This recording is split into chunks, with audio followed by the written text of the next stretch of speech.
तू अब इस घर में नहीं रहेगी। बहुत ले लिया तूने मायके के मजे। अब जा, जाकर ससुराल में रहे। दबाव में रहे वहां पर तू। तुझ जैसी को तो एकदम कठोर ससुराल मिलना चाहिए, तभी जाकर तू सीधी होगी। नहीं माँ, ऐसा मत करो ना। मुझे मुझे इतनी जल्दी शादी नहीं करनी माँ। अभी अभी तो मेरी पढ़ाई पूरी हुई है। मुझे थोड़े मजे करने हैं माँ। सबके मजे ही लेते बैठेगी क्या? अब तेरी बारी है, जहाँ सभी लोग तेरे मजे लेंगे। बिल्कुल सही कह रही है माँ। अब शादी के बाद ही तुम सही हो जाओगी, क्योंकि तुम हमारी बातों से तो सुधरोगी नहीं। नहीं भैया, मैं पूरी तरह सुधर जाऊंगी, लेकिन प्लीज माँ, इतनी जल्दी मेरी शादी मत कराओ ना। अरे चुप हो जा। एक बहुत ही अच्छा रिश्ता आया है पिछले हफ्ते, उन्हीं के साथ फिर से बात करती हूँ। मेरी सहेली है मीनाक्षी, उन्हीं के पहचान के लोग हैं। और तुम दोनों मुझे माफ कर दो बच्चों। इस करमजली की चुगलियों के कारण मैंने तुम दोनों को ना जाने क्या कुछ नहीं कहा। अरे नहीं माँ जी, प्लीज ऐसे माफी मत मांगिए। आपने जो कुछ भी कहा है या फिर जो कुछ भी किया है, सब कुछ गलतफहमी का शिकार होकर किया है। और फिर आप तो हमारी माँ हो, आपकी 100 गालियां भी हमें मंजूर है माँ। आपका हक है वो। इसीलिए प्लीज माफी मांगकर हम पे ये पाप मत चढ़ाइए। कई बार मिन्नतें करने के बावजूद भी लता रूही की एक नहीं सुनती और वो उसकी शादी करा ही देती है। उसके ससुराल में सास जया, ससुर सुरेश, तलाकशुदा ननंद गीतांजलि और पति अभिनव रहते हैं। अरे बहू, तू यहाँ आराम से टीवी क्या देख रही है? थोड़ी ही देर में सुरेश जी के दोस्त आने वाले हैं, तो उनके लिए नाश्ता कौन बनाएगा? अरे क्या अब्बी माँ जी, कितने सारे स्नैक्स पड़े हैं, वही चुपका देंगे ना। नहीं रूही, हम कुछ कहते नहीं इसका मतलब ये बिल्कुल नहीं है कि तुम अपनी हर एक काम में काम चोरी करती रहो। सुरेश जी और उनके दोस्तों को तली भुनी हुई चीजें खाना मना है, इसलिए कुछ अच्छा और सादा नाश्ता बनाओ जिसमें तेल और मसाले ना के बराबर हो। अब चलो जल्दी उठो, वरना ये टीवी मुझे ही बंद करना पड़ेगा। ठीक है माँ जी। गुस्से में उठकर रूही रसोई में नाश्ता बनाने जाती है। ये सब मेरे मायके वालों के कारण हुआ है। भाभी को तो मैं छोड़ूंगी ही नहीं, ना ही वो मेरा पर्दाफाश करती और ना ही माँ मेरी इतनी जल्दी शादी करा देती। इधर आकर मुझे यूं नौकरानी की तरह ये सब करना पड़ रहा है। कहा मैंने ख्वाब देखा था एक अमीर घर की बहुरानी बनने का, और कहा मैं एक मिडिल क्लास घर की नौकरानी बनकर रह गई हूँ। बहू, तुम ये सब कैसे कर सकती हो? पापा जी, आप यहाँ पर? मैं तो बस अकेले में आपके और माँ जी के गुणगान ही गा रही थी। मर गई रे, कहीं इस टकले बुड्ढे ने मेरी सारी बात सुन न ली हो। काफी अच्छी बात है, लेकिन मैं यहाँ कुछ और कहने आया हूँ। मैं तो ये बोल रहा हूँ कि तुमने केवल अपनी सास के लिए ही नई साड़ी लाई है और मेरे लिए कुछ भी नहीं। अच्छा वो, दरअसल पापा जी, वो मैंने नहीं लाया, अभिनव लेकर आए हैं। 2 दिनों पहले वो बाहर गए थे ना, बिजनेस ट्रिप पर, तो वहीं से लेकर आए हैं। अच्छा, ऐसी बात है क्या? आने दो उसे दफ्तर से, आज तो उसकी अच्छे से खबर लूंगा मैं। जी पापा जी। बाप रे, आज तो मैं बाल बाल बच गई। खुद की बेटी को तो जल्दी एक काम भी नहीं बोलती, तलाक लेकर यहाँ आराम से बैठी है, लेकिन मैं उसका आराम नहीं देख सकती।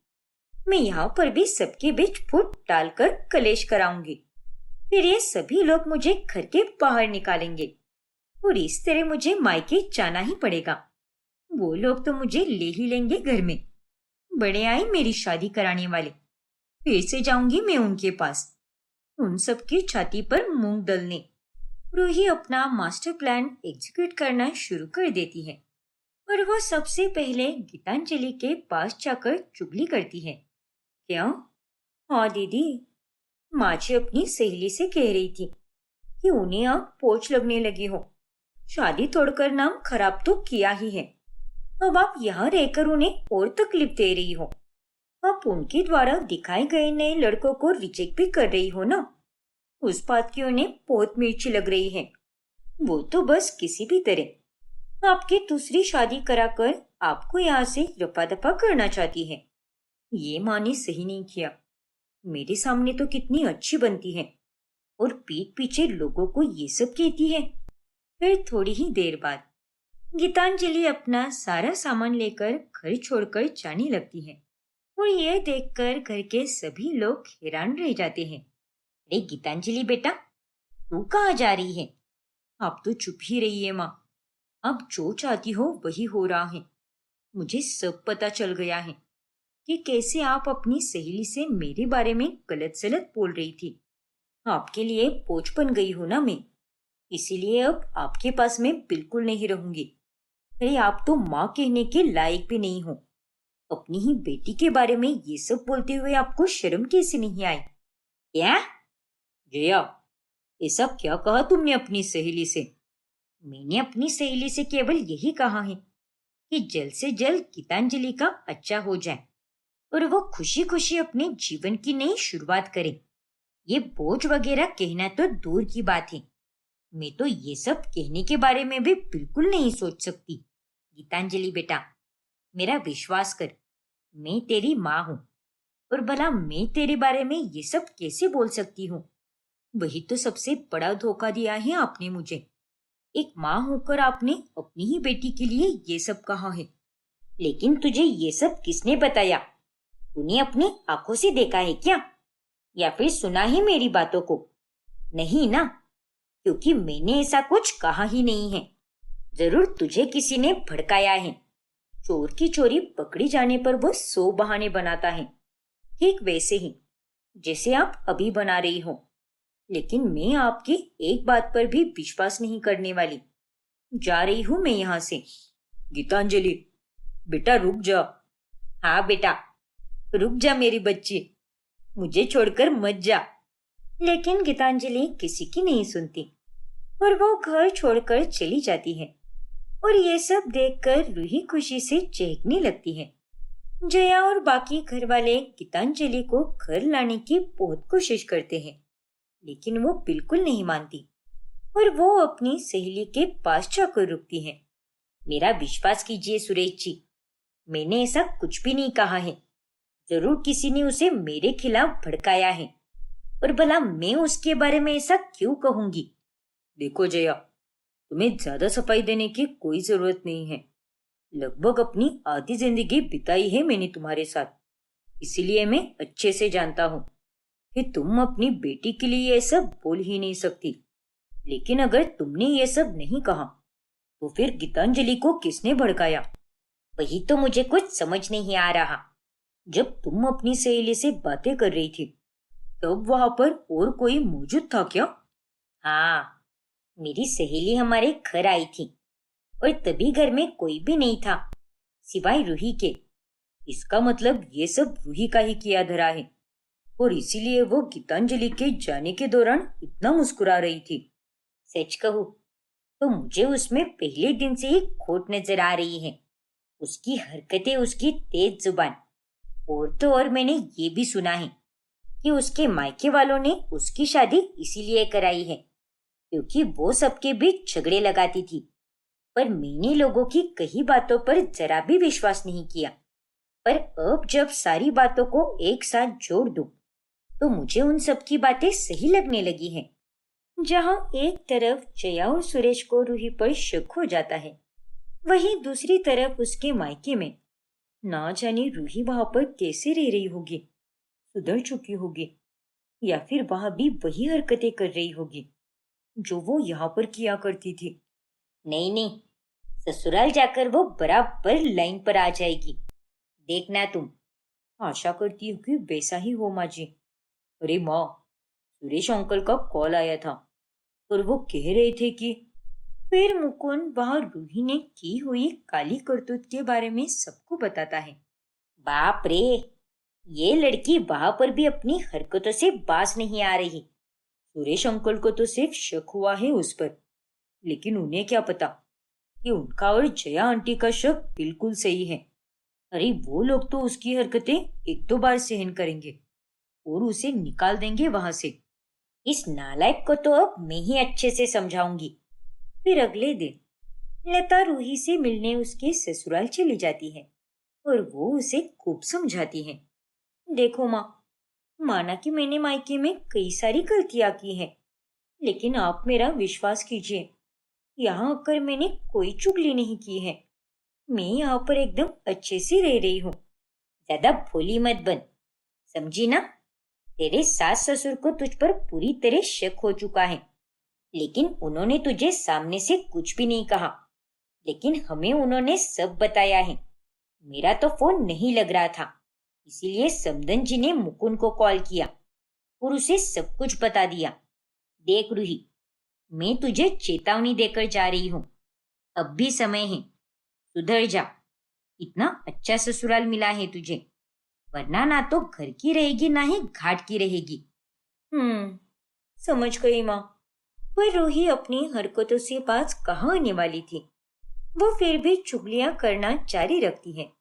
ऐसे ही एक दिन, अभिनव, मुझे तो ये लगता है कि मैं तुम्हारे लिए सही नहीं हूँ, इसलिए मुझे ये घर छोड़कर चले जाना चाहिए। क्या? लेकिन तुम ऐसी बातें क्यों कर रही हो? मानता हूँ कि हमारी अरेंज मैरिज हुई है, लेकिन तुम एक बहुत ही अच्छी इंसान हो और मुझे तुम्हारे साथ रहना अच्छा लगता है। लेकिन तुम्हारे माँ पापा ये बात नहीं मानते अभिनव। वो दोनों आपस में कह रहे थे कि वो तुम्हारी शादी किसी और के साथ करा देंगे। वो दोनों मुझे नापसंद करते हैं। और तो और वो दोनों ये भी कह रहे थे कि तुम तो अब चोरों के गुलाम बन गए हो, उन पर जरा भी ध्यान नहीं देते, जबकि दुनिया में तुमसे अच्छा बेटा और कोई हो ही नहीं सकता। तुम उनकी हर एक छोटी से छोटी बात का कितना ध्यान रखते हो, और वो दोनों तुम्हारे बारे में ये सब कह रहे हैं। मुझसे तो ये सब बर्दाश्त ही नहीं हो रहा। क्या? उतने में वहां पर जया और सुरेश आते हैं और जया रूही को एक जोरदार थप्पड़ लगाती है। अरे माँ, आपने रूही को थप्पड़ क्यों मारा? क्योंकि ये जो कुछ भी कह रही है, ये सरासर झूठ है। अपने कुल देवता की सौगंध बेटा, हमने तुम्हारे बारे में ऐसा कुछ भी नहीं कहा है। इसने गीतांजलि के पास जाकर भी ऐसे ही कान भरे हैं, फिर घर में भी छोटे मोटे झगड़े लगाए, कभी सुरेश जी और मेरे बीच में, तो कभी तुम्हारे और हमारे बीच में। तुम पर तो हमें पहले से ही शक था, इसलिए हमने तुम्हारे मायके वालों को बता दिया था, लेकिन तुम उसके बाद भी नहीं सुधरी। नहीं अभिनव, ये दोनों झूठ कह रहे हैं और मुझे तुम्हारी नजरों में बुरा बना रहे हैं। गीतांजलि दीदी के कान मैंने नहीं भरे और मैंने इस घर में कोई झगड़ा भी नहीं लगाया। चुप हो जाओ रूही, दुनिया इधर की उधर हो सकती है, मगर माँ कभी भी हमारे कुल देवता की झूठी कसम नहीं खा सकती। इतनी झूठी हो तुम, मुझे तुमसे ये उम्मीद बिल्कुल नहीं थी। और अब बहुत हो गया, निकल जाओ हमारे घर से। सुना ना तुमने? निकलो यहाँ से। मेरा यकीन करो अभिनव, मैंने ऐसा कुछ भी नहीं कहा है। और माँ जी और पापा जी, प्लीज आप दोनों मुझे बुरा मत बनाइए। आखिर मैंने आप दोनों का क्या बिगाड़ा है? बस करो रूही, निकल जाओ यहाँ से, वरना मुझे तुम्हें धक्के मारकर घर से बाहर निकालना होगा। इस तरह रूही को अपने ही ससुराल से निकाल दिया जाता है, जिस कारण वो बहुत खुश होती है, पर वो वापस अपने मायके चली जाती है। यही तो मैं चाहती थी। अब तो मैं मायके जाकर मजे से अपनी लाइफ फिर से एंजॉय करूंगी, और वो अभिनव अब दूसरी शादी करे या कुंवारा ही मरे, मुझे उससे कोई फर्क नहीं पड़ता। तेल लेने गया मेरा ससुराल। रूही को लगता है कि उसके मायके वाले उसे स्वीकार लेंगे, लेकिन ऐसा कुछ भी नहीं होता। क्या? ये आप क्या कह रही हो माँ? वही जो तूने सुना। तू इस घर में नहीं आएगी। तुझे तो मैंने तेरे ससुराल आकर चेतावनी दी थी, सुधरने के लिए कहा था मैंने तुझे, लेकिन तू नहीं सुधरी। ऐसा मत कहिए ना माँ, अगर यहाँ नहीं आऊंगी तो कहाँ जाऊंगी मैं? आप तीनों के सिवा मेरा इस दुनिया में और कौन है? प्लीज माफ कर दीजिए ना, और मुझे घर के अंदर ले लीजिए। बाहर बहुत ठंड है माँ। ये माफी जाकर अपने ससुराल वालों से मांग, मुझसे नहीं, क्योंकि मैं तुझसे तभी बात करूंगी जब तू अपने ससुराल वालों से माफी मांग कर एक नए सिरे से शुरुआत करेगी, वो भी अपनी गलतियां सुधार कर। रूही के पास और कोई रास्ता नहीं होता, इसलिए वो वापस अपने ससुराल चली जाती है और सबसे हाथ जोड़कर माफी मांगती है और वो सुधर कर एक नए सिरे से सबके साथ खुशी से रहने लगती है। मंजरी अपने 3 बेटे हेमंत, अक्षत और दीपक के साथ रहती है। बड़े बेटे हेमंत की शादी सुनैना से हुए अब 2 महीने हो चुके होते हैं। अरे सुनैना बहू, कहाँ मर गई तू? खाना इसी जन्म में मिलेगा या अगले जन्म का इंतजार करना पड़ेगा? अरे क्या माँ, ये कैसी बातें कर रही हो आप? अरे इनसे तो बस ऐसी ही बातें करवा लो हेमंत। दिन रात तानों की बरसात तो मुझ पर जारी ही रहती है। ये लीजिए, बन गया है सारा खाना। हेमंत, ये दीपक और अक्षत कहाँ पर रह गए? अभी तक जॉब से आई नहीं क्या? अरे नहीं सुनैना, आज दोनों भी ऑफिस में देर तक रुकने वाले हैं, इसीलिए उन्होंने कहा है कि उनके बिना ही खाना खा ले। हे भगवान, ये आलू मेथी की सब्जी तूने क्यों बनाई है? तू अच्छे से जानती है कि ये सब्जी मुझे और दीपक को बिल्कुल भी नहीं पसंद, तो फिर तूने ये सब्जी क्यों बनाई? हाँ तो क्या हुआ माँ जी, अगर आपको और दीपक को ये आलू मेथी की सब्जी नहीं पसंद तो ये दूसरी वाली भिंडी की सब्जी खा लीजिए ना। दाल मखनी भी है, जीरा राइस बनाया है, ऊपर से पापड़ भी है, साथ साथ अमरस भी बनाया है मैंने। अरे इतना सब है खाने के लिए, लेकिन आपको तो बस आलू मेथी की सब्जी देखकर ही मुंह फुलाना है। ज्यादा जबान मत चला बहू, कब से बोले जा रही है तू? देख, रोज तू अपने मन की ही चलाती है। अरे कभी कभी मुझसे भी पूछकर कुछ बना लिया करना, ऐसे कैसे चलेगा? देखिए माँ जी, माना कि मैं खाना आपसे पूछकर नहीं बनाती, लेकिन खाने में सब सही से तो बनाती हूँ ना मैं। रोज 2 सब्जियां, अलग अलग प्रकार की दालें, चावल और मीठा पदार्थ बनता ही है घर में, और हम 5 लोगों के लिए इतना बहुत है। और अगर इनमें से किसी एक को एक सब्जी ना भी पसंद आए तो वो दूसरी सब्जी खा सकता है ना। अब हर रोज मैं खाना बनाने से पहले बार बार किसी से पूछ थोड़ी ना सकती हूँ। अरे सबको ना सही, लेकिन मुझे तो तू पूछ ही सकती है ना। मैं अपने तीनों बेटों की पसंद नापसंद अच्छे से जानती हूँ। अरे तुझे इस घर में आए हुए 2 महीने भी नहीं हुए और तूने तो मेरी नाक में दम करके रख दिया है, और ये नाटक तो तेरा रोज का ही हो गया है। अरे आपने भी कोई कम नाक में दम नहीं किया है माँ जी, आपकी भी कुछ कम नौटंकी नहीं है, और मैं अपने हिसाब से ही सही, लेकिन सारे काम सही से तो कर रही हूँ ना। लेकिन यहाँ पर बात आपकी घमंड की है, और इसीलिए आपका इतना खून खौलता है। सुने ना, प्लीज जरा तमीज से पेश आओ। माँ से बात करने का ये क्या तरीका है तुम्हारा? अरे अगर मैं तुम्हारी माँ से भी इसी तरह बात करूं तो तुम्हें कैसा लगेगा? अरे इसे बोलकर कोई फायदा नहीं है बेटा, क्योंकि इसने तो अपनी लाज शर्म सब बेच खाई है। माफ कीजिएगा माँ जी, लेकिन मैं तो सिर्फ वहीं पर उल्टा जवाब देती हूँ जहां पर मेरी कोई गलती ना हो, और इस विषय में आप ही गलत हो। फिर आप चाहे इसे मानो या ना मानो। ठीक है, आज से मैं तेरे हाथ का कोई खाना नहीं खाऊंगी। कल से मैं खुद ही बनाऊंगी अपने लिए खाना। हाँ तो बनाइए ना, मुझे उससे कोई दिक्कत नहीं है। जैसी आपकी मर्जी, मैं अपना और अपने पति का खाना बनाऊंगी, और आप अपना और अपने दोनों बेटों के लिए खाना बना देना। सुने ना, तुम्हें नहीं पता हेमंत, तुम्हारे जाने के बाद माँ जी मुझे कितना सुनाती रहती है, और मुझे भी इनसे इस तरह से बात करना बिल्कुल अच्छा नहीं लगता। लेकिन ये है कि मुझे इस तरह से बात करने पर मजबूर कर देती है, इसलिए अब जो इन्हें सही लगे ये वही करे, मुझे उससे कोई फर्क नहीं पड़ता। इतना कहकर सुनैना वहां से चली जाती है, और हेमंत अपना सर पकड़ लेता है। ना जाने वह कौन सी मनहूस घड़ी थी जब ये पनौती हमारे घर और जिंदगी में आई। सास बनने के बाद तो इसने मुझे कोई सुख नहीं दिया है। पहली बहू तो ऐसी निकली लेकिन मैं अब अपने अक्षत और दीपक की शादी किसी अच्छी लड़की से करवाऊंगी जो मेरी हर बात सुने। फिर अगले दिन मंजरी अपने लिए और अपने दोनों बेटों के लिए खाना बनाती है और ये देखकर हेमंत को बिल्कुल अच्छा नहीं लगता। ये क्या है सुनैना, माँ खाना बना रही है। अरे मुझसे तो ये सब देखा नहीं जा रहा। जाओ, जाकर उनकी मदद करो। नहीं हेमंत, मैं उनके पास नहीं जाने वाली। अरे बहुत आवाज चढ़ाकर बोल रही थी ना वो कल, तो अब करने दो उन्हें काम। अरे जरा उन्हें भी तो पता चले कि रसोई में कितना काम रहता है। हे भगवान।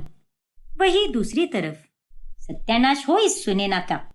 क्या क्या मैंने सपने सजाए थे कि बहू आने के बाद मेरी रसोई से छुट्टी हो जाएगी, लेकिन नहीं, मैं तो अब वापस रसोई में आ चुकी हूँ और वापस मेरे हाथ में ये बेलन आ गया है। आपको इस तरह से खाना बनाते हुए देखकर मुझे भी बिल्कुल अच्छा नहीं लग रहा माँ जी। लेकिन ये सब आप अपने घमंड के चलते ही कर रही हो। अगर आप मेरे साथ अच्छे से रहोगी तो बदले में मैं भी आपके साथ अच्छे से ही रहूंगी। लेकिन वो तो आप ही हो जो मुझे हर बार उकसाती रहती हो। फिर शाम होने पर खाने के समय, ओफो माँ, ये कैसी सब्जी बनाई है आपने? इसमें तो नमक ही नहीं है। वही तो, ये रोटियां भी आधी कच्ची है माँ, और इन्हें खाकर तो हमारा पेट खराब हो सकता है। लेकिन माँ, आपने खाना क्यों बनाया? रोज तो खाना भाभी ही बनाती थी ना। और नहीं तो क्या माँ। अरे उम्र के साथ आपकी आंखें कमजोर हो चुकी हैं, जिस कारण आपको ठीक से दिखाई भी नहीं देता, और आपके खाने का स्वाद भी बिगड़ने की यही एक वजह है। और माना कि भाभी रोजाना हमारी या आपकी पसंद का खाना नहीं बना सकती, लेकिन हर रोज हर किसी की पसंद का खाना हो ये जरूरी तो नहीं ना। और बचपन से तो आपने ही हमें सिखाया है कि हमें सब कुछ खाना चाहिए, कोई आनाकानी नहीं करनी चाहिए। और नहीं तो क्या। और आप ही कहती थी कि हर सब्जी में जम के पोषण तत्व भरे हुए होते हैं, तो इसमें इतना झगड़ा करने वाली क्या बात है? क्या चल रहा है ये सब? और नहीं तो क्या माँ। और मैं आपसे कह रहा हूँ कि आप ना ये खामोखा बेफिजुल की बातों पर नाराज मत हुआ करो। अरे इससे आपकी सेहत पे भी असर पड़ सकता है। बच्चों को तो सब समझ आता है, लेकिन उनकी माँ कब समझेगी अब भगवान ही जाने। इतना कहते हुए सुनैना रसोई में चली जाती है और मंजरी एकदम चुप हो जाती है। फिर अगले दिन सुनैना ही खुद से सारा खाना बनाती है। फिर एक दिन जब मंजरी मंदिर जाती है तभी, अरे वही तो कह रही हूं मैं तुझे, मेरे तो भाग ही फूटे हैं जो मुझे ऐसी नालायक बहू मिली है। मुझे तो लगा था कि मेरे इशारों पर नाचने वाली बहू मिलेगी, लेकिन नहीं, यहाँ तो सब उल्टा ही हो गया है। मन तो करता है कि उसे घर से बाहर निकाल दूं, लेकिन समाज में इज्जत खराब होने के डर के चलते मैं कुछ भी नहीं कर पाती। अरे मैं तुझे अच्छे से समझ सकती हूँ मंजरी, क्योंकि मेरी बहू भी ऐसी ही है, एकदम नक्छड़ी और निकम्मी। अरे क्या आप दोनों भी मंदिर जैसी पवित्र जगह पर अपनी अपनी बहुओं की बुराई कर रही हो। आप यहाँ पर यह सब नहीं चलेगा। करनी है तो बस अच्छी अच्छी ही बातें करो। अरे पंडित जी, आप नहीं समझोगे हम सासों का दुख। जब एक औरत सास बनती है ना, तब उसे जीवन की असलियत समझ आती है, क्योंकि उसका बेटा उसका नहीं रहता। और जब उसकी बहू आकर घर की मालकिन बन जाती है, तब सास की कोई इज्जत भी नहीं करता। हाँ मंजरी, ये बात तो तू एकदम सही कह रही है। ऐसा नहीं होता मंजरी बहन। अगर आपको इज्जत पानी है तो प्रेम भाव के साथ इज्जत देना भी सीखना होगा। अरे आप जैसे दूसरों के साथ व्यवहार रखोगे, वो व्यक्ति भी आपके साथ वैसा ही व्यवहार रखेगा। खैर, ये सब छोड़िए पंडित जी, और आज आप फुर्सत से मिले ही हो तो एक बार मेरे दीपक और अक्षत की कुंडलियां देख लीजिए। देखिए कि उनका विवाह योग क्या बता रहा है। हेमंत के वक्त पर तो मैंने इतना ध्यान नहीं दिया और उस सुनैना को अपनी बहू बना लिया, लेकिन अब तो बस मुझे मेरे दीपक और अक्षत से ही उम्मीदें हैं। मैं उन दोनों की शादी किसी अच्छी लड़कियों से कराना चाहती हूँ, जो उस सुनैना की तरह बिल्कुल भी ना हो। ठीक है मंजरी बहन, जैसा आप कहे। मैं आपके दोनों बेटों की कुंडलियां देख लेता हूँ फिर पंडित जी अक्षत और दीपक की कुंडलियों को देखते हैं और उसके बाद दोनों लड़कों का विवाह का योग इसी साल का है। और तो और दोनों की बीवियां भी बहुत अच्छी होंगी। समझदारी, सूझबूझ, प्रेम, मिलनसार, हर एक सकारात्मक गुण होगा उनमें। अरे वाह! चलो शुक्र है भगवान का कि मुझे बाकी की दो बहुएं तो कम से कम अच्छी ही मिलेगी। फिर एक दिन जब मंजरी की सहेलियां उसके घर आती हैं, तभी सुनैना के हाथ का खाना खाकर वो सभी बहुत खुश हो जाती हैं। क्या बात है मंजरी, तेरी बहू के हाथ में तो एकदम जादू है। अरे क्या कमाल का खाना बनाया है इसने। हाँ मंजरी, अरे मैंने तो पहली बार इतना लज्जतदार खाना खाया है और इसे खाकर तो मन और दिल एकदम खुशम खुश हो गया। तो फिर तू बेवजह ही क्यों रोती रहती है? अरे तेरी बहू तो कितना अच्छा खाना बनाती है, पूरा घर कितना साफ सुथरा रखती है और बाकी के सारे काम भी कितने सही से तो करती है वो। फिर तुझे उससे क्या दिक्कत है? अरे मुझे उससे सिर्फ यही एक दिक्कत है कि वो सारे काम अपने हिसाब से करती है, मुझसे वो कोई बात नहीं पूछती। अरे एक सास होने के नाते मुझे जो दर्जा मिलना चाहिए वो मुझे कभी नहीं मिलता। और ये खाना भी वो अपने मन से ही बनाती है, मुझे तो वो कभी नहीं पूछती कि आज खाने में क्या बनाऊं। सारे फैसले उसे ही लेने होते हैं और इसी बात पर मेरा दिमाग हिल जाता है, बाकी कोई बात नहीं है। उफ ओ मंजरी, क्या तू भी एकदम पागल है। अरे हमसे पूछ, हमारा क्या हाल है। भले ही तेरी बहू अपने हिसाब से काम कर रही है, लेकिन हमारी बेशरम बहुओं को देख, घर का कोई काम नहीं करती वो। अरे हम तो उनसे परेशान हो गए हैं। रसोई में खड़ी सुनैना उनकी ये सारी बातें सुन लेती है और फिर सहेलियों के जाने के बाद, देखा ना माँ जी, आपकी सहेलियों ने भी आपको आईना दिखा ही दिया। अरे मैं तो आपकी सहेलियों की बाकी बहुओं की तरह बिल्कुल भी नहीं हूँ, आपके साथ कितने अच्छे से रहती हूँ। तो फिर आप मेरा नाम बदनाम क्यों करती हो? क्योंकि तो उसी लायक है। चल अब ज्यादा दिमाग गरम मत कर मेरा, और मेरे लिए ठंडा ठंडा शरबत बनाकर ला। माफ कीजिए माँ जी, लेकिन फ्रिज में कल का आमरस पड़ा है और वो भी आपके हिस्से का ही है, तो आप पहले उसे खत्म कीजिए, क्योंकि मैं अब आराम करने के लिए जा रही हूँ। सुबह से काम कर रही हूँ रसोई में और आज मैंने दोपहर में आराम ही नहीं किया है। और अगर फिर भी आपको शरबत पीने का इतना ही मन कर रहा है तो जाइए, जाकर खुद ही बना लीजिए, क्योंकि वो रसोई आपकी भी है। सुनैना की ये बातें सुनकर मंजरी को वापस उस पर बहुत गुस्सा आता है। फिर एक हफ्ते के बाद, अरे हेमंत, कल माँ जी का जन्मदिन है ना? हाँ सुनैना, अरे काम के चक्कर में तो मैं ये भूल ही गया था, लेकिन अच्छा हुआ जो तुमने मुझे याद दिला दिया। देखा, मुझे सब याद रहता है, लेकिन दूसरों को मेरी कोई कदर नहीं है। खैर, कल उनके जन्मदिन के मौके पर मैंने सोचा है कि उनकी पसंद का हर एक पदार्थ बनाऊं, वो भी अपने हाथों से। क्या? एक मिनट, जरा मुझे चिमटी तो काटो, कहीं मैं कोई सपना तो नहीं देख रहा ना? साक्षात ये बात तुम कह रही हो? अरे हाँ बाबा, मैं ही कह रही हूँ ये बात। चलो अब ज्यादा नौटंकी मत करो, और मैं इतनी भी बुज़दिल नहीं हूँ जो उनके ही जन्मदिन पर उनके पसंद का खाना ना बनाऊं। और रही बात रोजमर्रा की जिंदगी में अपने हिसाब से काम करने की, तो इतना सब नाटक कौन करते बैठेगा? अब जरा तुम ही सोचो कि अगर मैं घर के हर एक सदस्य के पास जाकर उनसे पूछने लगूं कि आज तुम्हें खाने में क्या चाहिए, और फिर उनके जवाब का इंतजार करूं, अरे इन सब में मेरा कितना वक्त जाया होगा। इसीलिए मुझे ये झंझट ही नहीं चाहिए, और इसीलिए मैं सारा खाना अपने ही हिसाब से बनाती हूँ। चलो अच्छी बात है, मैं बताता हूँ तुम्हें कि माँ को खाने में क्या क्या पसंद है। अरे रुको रुको, मुझे जरा पेन और पेपर लेने दो, फिर मैं सब उसमें लिख दूंगी। फिर हेमंत सुनैना को सारे पदार्थ के नाम बताता है, और फिर अगले दिन घंटों तक रसोई में कड़ी मेहनत करके सुनैना मंजरी की पसंद के सारे पकवान बनाती है। और उन्हें डाइनिंग टेबल पर एकदम सुंदर तरीके से परोस देती है। अरे वाह, ये सारे पकवान तो मेरे पसंदीदा पकवान हैं। शाबाश हेमंत बेटा, ये सब खाना तूने ही मंगवाया है ना मेरे लिए। मेरा राजा बेटा, मेरी खुशियों का तो कितना ध्यान रखता है। अरे नहीं माँ, ये सब मैंने नहीं किया है और ना ही मैंने ये खाना बाहर से मंगवाया है। तो फिर ये खाना कहाँ से आया है? अरे ये सारा खाना आपकी बहू सुनैना ने बनाया है, वो भी खास आपके लिए।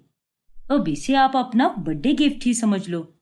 हाँ माँ जी, जन्मदिन की ढेरों शुभकामनाएं। प्लीज खाकर देखिए ना और बताइए मुझे कि ये सारे पकवान कैसे बने हैं। हरगिज नहीं, मैं तेरे हाथ का बना खाना कभी नहीं खाऊंगी। अरे जब मैं कहती हूँ तब तो मेरी अनुमति के बगैर तो सारा खाना बनाती है, और आज मेरे जन्मदिन के दिन पर ये झूठा प्यार दिखा रही है तू, वो भी बस अपने पति की नजरों में अच्छा बनने के लिए। अरे मुझे सब पता है कि तू कितनी चालाक औरत है। क्या?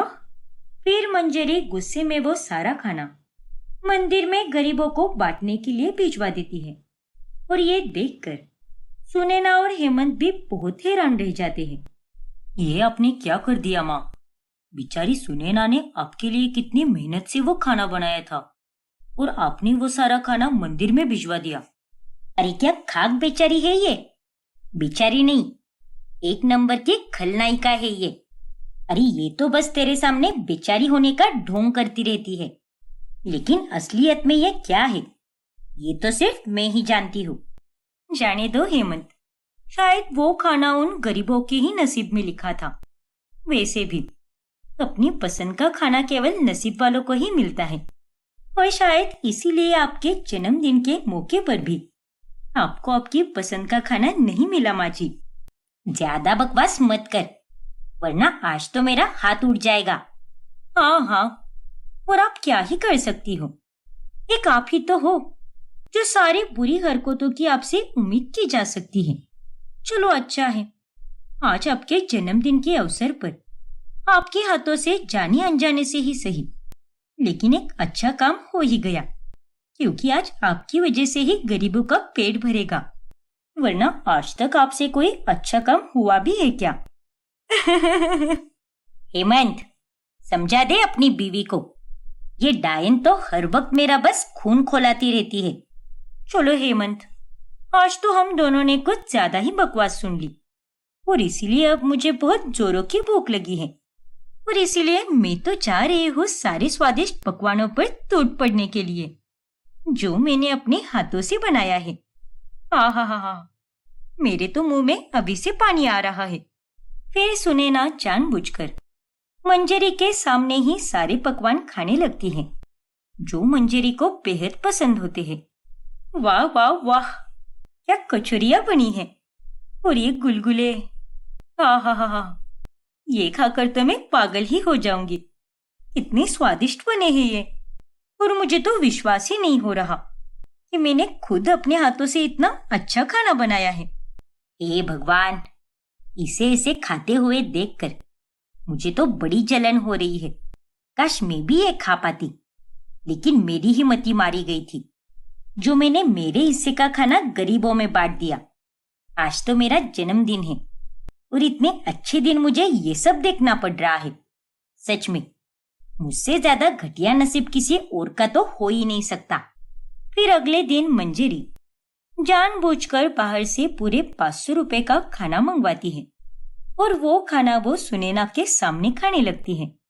अरे वाह, क्या समोसे है ये, और ये पाव भाजी, वाह वाह वाह वाह, खाकर तो मजा ही आ गया। अरे जब तक रहेगा समोसे में आलू, तेरा रहूंगा ओ मेरी शालू। माँ जी, आराम से खाइए, कहीं होशियारी दिखाने के चक्कर में खांसी ना आ जाए। ये लीजिए पानी। अरे निकम्मी, तुझे मेरी सेहत की चिंता करने की कोई जरूरत नहीं है, मैं बिल्कुल ठीक हूँ। बढ़िया ही मुझे पानी देने वाली। ये सिलसिला यूं ही जारी रहता है, और सुनैना के खाना बनाने के बावजूद भी मंजरी बाहर से ही खाना मंगवा कर खाती रहती है और ऊपर से वो खाना वो सुनैना के सामने ही खाती है। लेकिन एक रोज अचानक से मंजरी की तबीयत खराब हो जाती है। हाय राम, ये क्या हो गया मेरे पेट को? दर्द है कि कम होने का नाम ही नहीं ले रहा। अरे माँ जी, ये सब बाहर का खाने के कारण ही हुआ है। अब ये लीजिए, ये हल्की फुल्की दाल खिचड़ी है और ये दवाइयाँ हैं। पहले ये खिचड़ी खा लो, फिर उसके बाद दवाई ले लेना। और अब इस पर भी नाटक करने की कोई जरूरत नहीं है। और क्या मिला आपको ये सब दिखावा करके? मैं अच्छे से जानती हूँ कि आप तो बस मुझे नीचा दिखाना चाहती थी, लेकिन बदले में आपको क्या मिला? पैसे गए वो अलग ही बात है, लेकिन उसका असर आपकी सेहत पर भी पड़ा ना। अरे अब तो बस कर बहू, जब देखो तब ताने कसती रहती है तू। हाँ हाँ, जैसे कि आप तो दिन रात मेरे गुणगान ही गाती रहती हो, है ना? हाँ, मैं मानती हूँ कि मैं नहीं गाती तेरे गुणगान, लेकिन अब मुझे बख्श दे। जानती हूँ कि तू बुरी नहीं है, मैं ही हूँ जो तुझे दिन रात ताने कसती रहती हूँ, जबकि तू हर काम अच्छे से करती है। पर फिर भी मुझे तेरी कुछ आदतें बिल्कुल भी नहीं पसंद। खैर, वो सब जाने दे, और ये खाना तो मुझे अपने हाथों से ही खिला। हाँ हाँ, क्यों नहीं माँ जी, खोलिए मुंह और अच्छे से खाइए। और इसमें मुझे आपके जरा भी नखरे नहीं चाहिए, समझ गई ना? अरे हाँ मेरी माँ, समझ गई मैं। फिर कुछ दिनों के बाद पंडित जी दीपक के लिए एक रिश्ता लेकर आते हैं। ये देख दीपक बेटा, ये रहा उस लड़की का फोटो। इसका नाम रितु है ना? एकदम सुंदर। कपड़े भी इसने कितने अच्छे पहने हैं, देखने में ही एकदम सुशील लग रही है। हाँ माँ, आपने सही कहा, देखने में तो ये वाकई में बहुत सुंदर है। तो इसे देखने हम कब जा रहे हैं? अरे तू तो फोटो देखते ही पागल हो गया, कल जाएंगे हम। चल, अब ज्यादा शर्मा मत। क्या हुआ माँ जी? माँ बेटे दोनों भी बड़े खुश लग रहे हो। और ये क्या दीपक, तुम्हारे गाल तो यूं टमाटर की तरह लाल पड़ गए हैं। अरे भाभी, क्या अवधि? अरे कामचोर, चल जा यहाँ से और अपना काम निपटा। मुंह उठाकर चली आई हमारी खुशियों को नजर लगाने। हे भगवान। ठीक है माँ जी, जाती हूँ मैं, और मुझे भी आपसे बात करने में कोई इंटरेस्ट नहीं है। फिर अगले दिन मंजरी और दीपक दोनों रितु के घर जाते हैं, जहाँ रितु के साथ उसके माता पिता भी मौजूद होते हैं। अरे कहाँ रह गई आपकी रितु? उसकी एक झलक देखने के लिए हम कब से इंतजार कर रहे हैं। जी जी, बस आ ही रही है, सबके लिए नाश्ता परोस रही है ट्रे में। हाँ बहन जी, बहुत ही मेहनती और गुणवान है हमारी बच्ची। ये तो बहुत ही अच्छी बात है भाई साहब। तभी वहां पर रितु नाश्ता लेकर आती है और उसके मॉडर्न कपड़े और चाल चलन देखकर मंजरी एकदम से हैरान रह जाती है। ए भगवान, अरे ये क्या, तुमने ये ऐसे कपड़े क्यों पहन रखे हैं रितु बेटा? और तेरी फोटो देखकर तो तू हमें एकदम सुशील और संस्कारी लड़की लगी थी, लेकिन यहाँ पर तो मामला कुछ और ही लग रहा है। अरे नहीं आंटी जी, आप ये कैसी बातें कर रही हो? मंजरी बहन, माना कि हमारी बेटी मॉडर्न कपड़े पहनती है, लेकिन कपड़ों से किसी इंसान के किरदार को परखा नहीं जाना चाहिए। हमारी बेटी भले ही नए जमाने की है, लेकिन इसके विचार और इसका स्वभाव पूरा का पूरा हमारे जमाने के जैसा ही है। इसीलिए कह रही हूँ कि आप इसे लेकर निश्चिंत रहिए, क्योंकि आपको एकदम सर्वगुण संपन्न बहू मिलने वाली है। ये लीजिए आंटी जी, और दीपक जी आप भी लीजिए। Thank you. अरे वाह, नाश्ता तो बहुत ही बढ़िया बना है, लेकिन ये सब तुमने बनाया है क्या बेटा? जी वो, अरे हाँ बहन जी, ये सारा नाश्ता मेरी रितु ने ही बनाया है। ये खाना बनाने में तो एकदम माहिर है, चुटकी बजाते ही घर का हर एक काम कर लेती है। क्या बात है, तुम भी खाओ ना बेटा। अरे नहीं आंटी जी, वो आज मेरा व्रत है, इसीलिए मैं आज शाम मंदिर जाकर पहले भगवान जी के दर्शन करूंगी, फिर उसके बाद घर आकर ही खाना खाऊंगी। बहुत खूब बेटा। अरे आजकल के जमाने में लोग पूजा श्रद्धा जैसी बातों को भूल रहे हैं, लेकिन तुम इस जमाने की होकर भी कितनी संस्कारों वाली हो, और ये देखकर मुझे बड़ी खुशी हुई। शुक्रिया आंटी जी। देखा, मैंने कहा था ना आपसे, मेरी बेटी है ही ऐसी। अरे बाहर से चाहे कोई कैसा भी हो, लेकिन उसके अंतर मन से वो व्यक्ति अच्छा होना चाहिए। और अगर एक व्यक्ति मन से ही अच्छा ना हो तो बाहर से संस्कारी कपड़े पहनकर क्या फायदा।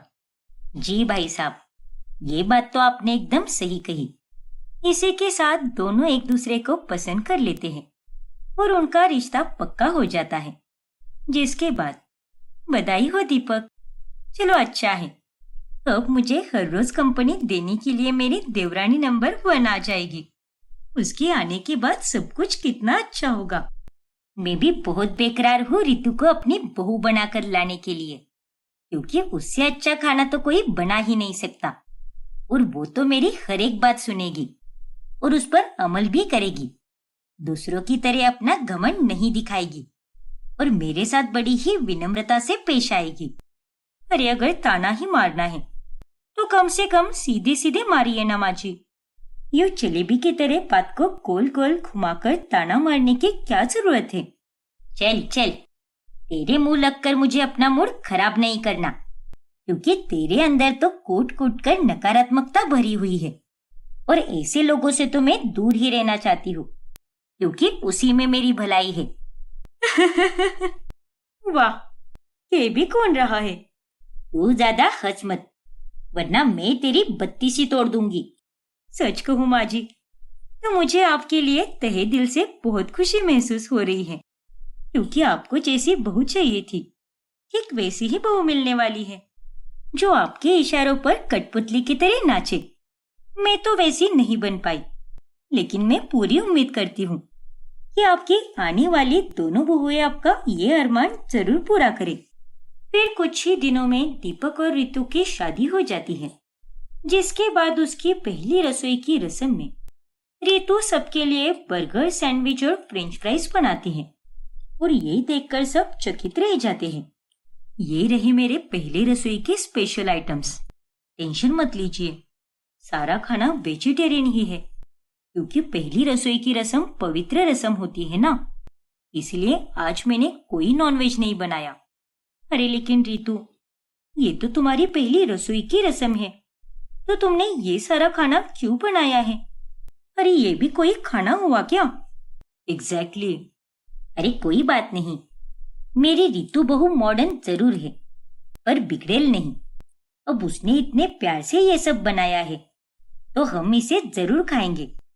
सही है माँ जी, छोटी बहू जो भी बनाए वो तो आप बड़े ही प्यार से खा रही हो, लेकिन टशनबाजी तो आपको बस मेरे साथ ही करनी है। अरे तुझे जो समझना है समझ ले, क्योंकि मुझे उससे कोई फर्क नहीं पड़ता। रितु के बनाए हुए बर्गर, सैंडविच और फ्रेंच फ्राइज मंजरी बड़े ही प्यार से खाती है, लेकिन फिर अगले दिन रितु खाने में पिज्जा और नूडल्स बनाती है और वापस खाने के टाइम पर फास्ट फूड देखकर घर के सभी लोग हैरान रह जाते हैं। अरे ये क्या है रितु, खाने में इंसान रोटी, सब्जी और चावल खाता है, तो फिर तुमने ये फास्ट फूड क्यों बनाया है। वही तो, अरे मुझे तो कल ये लगा था कि पहली रसोई की रस्म को अच्छा बनाने के लिए तूने हम सब के लिए स्पेशली फास्ट फूड बनाया होगा, लेकिन आज भी तूने अपना वापस स्टॉल लगा दिया। हाँ माँ जी, क्योंकि मुझे ये रोटी सब्जी वगैरह बनाना बिल्कुल नहीं आता। अरे ये तो क्या कह रही है। तो फिर उस दिन जब हम तुझे देखने आए थे तब वो सारा खाना क्या भूत ने बनाया था क्या। अरे नहीं माँ जी, वो खाना तो मेरी मम्मी ने बनाया था। क्या? तेरी माँ ने? इसका मतलब हमारे साथ धोखा हुआ है। तूने और तेरे परिवार वालों ने हमसे झूठ कहा कि तुझे खाना बनाना आता है, लेकिन असल में तो तू बस ये बर्गर और पिज्जा ही बना सकती है। हाँ माँ जी, आपने बिल्कुल सही कहा, लेकिन रितु, तुमने और तुम्हारे माँ पापा ने हमसे झूठ क्यों कहा।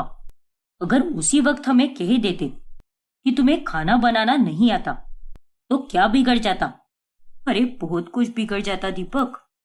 मेरे मॉडर्न और बोल्ड होने के कारण कोई लड़का मुझसे शादी ही नहीं करना चाहता था, और अगर लड़का मान भी जाता था तो उसका परिवार मेरे बेबाक अंदाज को देखकर मुझे मना कर दे रहा था, और इसीलिए मुझे और मेरे मम्मी पापा को ये नाटक करना पड़ा।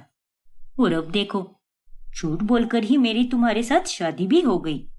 अरे इसीलिए तो हमने ये सब किया था। बाप रे, ये तुम लोगों ने अच्छा नहीं किया बहू। क्यों माँ जी, फिर गया ना आपके अरमानों पर पानी? उस दिन तो आप बड़ी डींगी हाँक रही थी, अब क्या हुआ? निकल गई हवा? अरे नास पिटी, तेरी ही नजर लगी है मेरे सपनों को। अरे मैं तुझे अच्छे से जानती हूँ, जरूर तूने ही कोई टोना टोटका किया होगा। आपको जो समझना है समझ लीजिए माँ जी, मुझे उससे कोई फर्क नहीं पड़ता। क्यों, कैसा लगा? वैसे ये डायलॉग तो आपका ही है, याद है ना आपको? माफ कर दीजिए माँ जी, मेरे कारण आपको कितना सुनना पड़ रहा है। तू तो चुप ही हो जा, नाक कटवा दी तूने मेरी, और अब तो मैं तुझे इस घर से बेघर भी नहीं कर सकती, वरना पूरे मोहल्ले में मेरी इज्जत की धज्जियां उड़ जाएगी। हे भगवान, ये सब मेरे ही साथ होना था क्या? पता नहीं मुझे ही ऐसे फॉल्टी पीस आइटम क्यों मिलते रहते हैं। पहली बहू में भी फॉल्ट था, और अब दूसरी बहू में भी है। रितु को काम और खाना बनाना ना आने के कारण वो दिन रात ज्यादातर बस आराम ही फरमाती रहती है, और ये सब देखकर सुनैना उसके पास चली जाती है। देखो रितु, अब तुम भी इस घर की बहू हो, तो सारे काम करने का ठेका मैंने अकेली ने नहीं ले रखा है। यहाँ घर पर हर एक सदस्य अपना अपना फर्ज निभाता है, इसीलिए तुम्हें कोई काम नहीं आता। ये बहाना देकर बचने की कोशिश जरा भी मत करना। अरे भाभी, इतना आवाज चढ़ाने की कोई जरूरत नहीं है। आवाज कम करके भी आप मेरे साथ बात कर सकती हो, समझी ना? पर ये मेरी आवाज है, तो मैं इसे चढ़ाकर बोलूं या कम करके बोलूं, ये सब मेरी मर्जी है। देखो, तुम्हें खाना बनाना नहीं आता ना? ठीक है, कोई बात नहीं, मैं तुम्हें सिखा दूंगी। पर एक चीज सिखाऊंगी मैं तुम्हें, क्योंकि मैं सबका खाना अकेली नहीं बना सकती। अरे कल को मेरी दूसरी देवरानी भी आएगी, तो मैं उसे भी आधा काम सौंप दूंगी, और इसी तरह हम तीनों बहुओं को मिल बांटकर घर का हर एक काम करना होगा। मेरी बात को तुम समझ रही हो ना? अरे आपको लगता है कि मैं कमजोर हूँ क्योंकि मुझे खाना बनाना नहीं आता, लेकिन मैं क्या कोई इतनी भी बेवकूफ नहीं हूँ जो मैं आपसे सीखूंगी। अरे मुझ में उतनी होशियारी है जो मैं खुद से सीख सकूं। देखना आप, YouTube के जरिए एक हफ्ते में ही मैं सारा खाना बनाना आराम से सीख लूंगी। ठीक है फिर, उल्टा ये तो बहुत ही अच्छी बात है कि तुम खुद से ही सीख रही हो, वो भी एक हफ्ते के अंदर। लेकिन हाँ, एक बात कान खोलकर सुन लो, अगर तुमने एक हफ्ते में खाना बनाना सीखकर मेरी मदद नहीं की तो मैं तुम्हें खाना नहीं दूंगी। फिर बनाती रहना अपने लिए बर्गर और पिज्जा, समझी कि नहीं? हाँ हाँ, समझ गई। एक हफ्ते के बाद मैं आपको अपना जलवा दिखा कर ही रहूंगी। हाँ हाँ, मैं भी देखती हूँ तुम्हारा ये जलवा देखने के लिए। मुझे भी बेसब्री से इंतजार रहेगा। बड़ी आई मुझे होशियारी दिखाने वाली। जेठानी है तो जेठानी ही रहे ना, सास बनने की कोशिश क्यों कर रही है? इसे तो मैं दिखा कर ही रहूंगी कि मैं भी क्या चीज हूँ। फिर अगले दिन, अरे यार, आज तो मुझे बड़ा आलस आ रहा है। एक काम करती हूँ, मैं कल से खाना बनाना सीखूंगी। 7 में से अगर आज का दिन छूट भी गया तो मेरे पास तो फिर भी 6 दिन बचते हैं।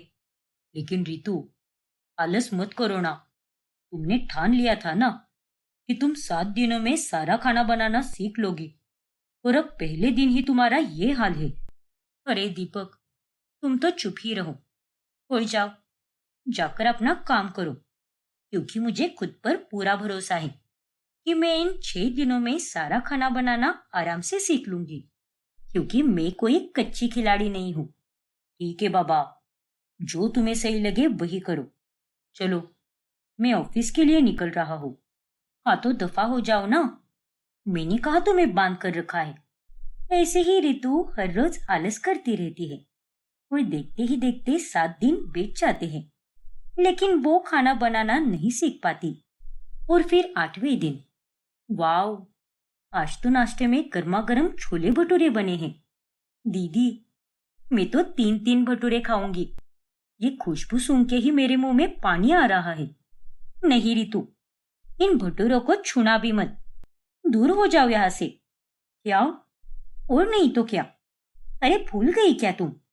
आज 8वां दिन है और मैंने तुम्हें पूरे 7 दिन दिए थे खुद को साबित करने के लिए। और तुमने ही बड़े ताव में बोला था ना कि तुम तो मुझे अपना जलवा दिखाओगी। क्यों? हो गई टाई टाई फिश। अरे भाभी, मेरी तबीयत ठीक नहीं थी, इसीलिए मैं खाना बनाना नहीं सीख पाई। अरे ओ नौटंकी की दुकान, ये नाटक कहीं और जाकर करना।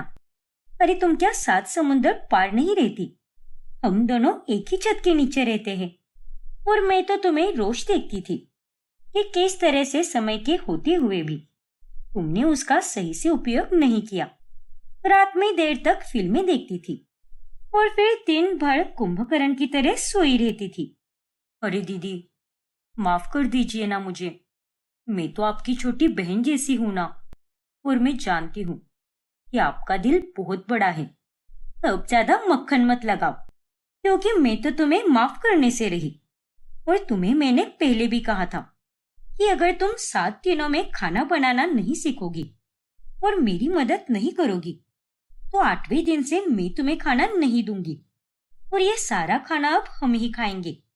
और अगर तुम्हें खाना खाना ही है तो खुद जाकर अपने हाथ से बनाओ। चलो, अब हटो रास्ते से। मुझे ये खाना सबको परोसना है। रितु को अब सुनैना पर बहुत गुस्सा आता है। फिर बाद में कैसे कैसे लोग रहते हैं इस दुनिया में। एक घर में ही रहकर मेरे साथ कितना अत्याचार हो रहा है। ना जाने कौन से जन्म के पाप की सजा मिल रही है मुझे। और ऊपर से मुझ पर किसी को तरस भी नहीं आ रहा। देख रितु, सच कहूं तो इसमें सारी गलती तेरी ही है। अरे तू अगर पूरी शिद्दत से 7 दिनों का इस्तेमाल करके खाना बनाना अच्छे से सीख लेती, तो आज का ये दिन तुझे देखना ही नहीं पड़ता। पूरा ना सही, लेकिन थोड़ा तो खाना बनाना सीख लेती ना।